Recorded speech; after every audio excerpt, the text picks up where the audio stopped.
السلام عليكم أصحابتي soo dhawaada seetihiin maanta waxaan sameysanaynaa baradho iyo ukun hadda baradhadaas waa soo fiiqa isku soo noqonaynaa asxaabe insha Allah waatana waa soo fiiqa si fiican u soo dhaqay isku soo noqonay haddana waa soo jarjaraa isku soo noqonaynaa insha Allah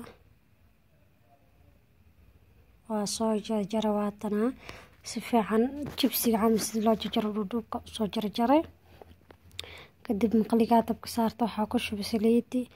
way iiga gartay kadib baradhada ayaa ku shubay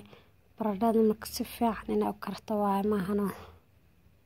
si fiican u karinaa hadda waa kana inta ku soo shubay saliida wax inay ka miirantaa rabaa shabaqaasa ku shubay kadib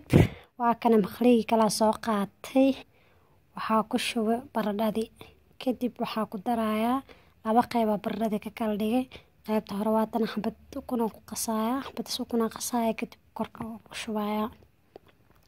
korka marka uga shubo kadib waa ku daboolaya si fiican loo qaso amood taas ukunta korka uga shubaya kadib waa ku daboolaya cabaar inay ku hurto la rabaa karis laga maro maana baradhada awr leela soo kariyo ukunta bisla waa hada wax la huurinayo asxaabe markay si fiican u hurto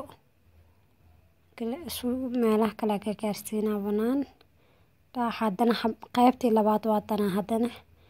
qaybtii labaad ku soo shubay kuna ayaan sidii kale xabad ukun soo qasay waa ku shubay asxaabe markii hore ma ina tusin waa la gidinaya marka cabaar si fiican u hurto ma aragtay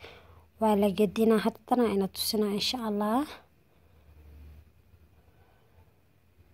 markay si fiican u hurto waa qabanee weelka ku daboolna ku gidinay kadib saanay noqonay hadda dhankii kala haddana huurina dhankii kala bisleena diyaar waaye hadda ujeedino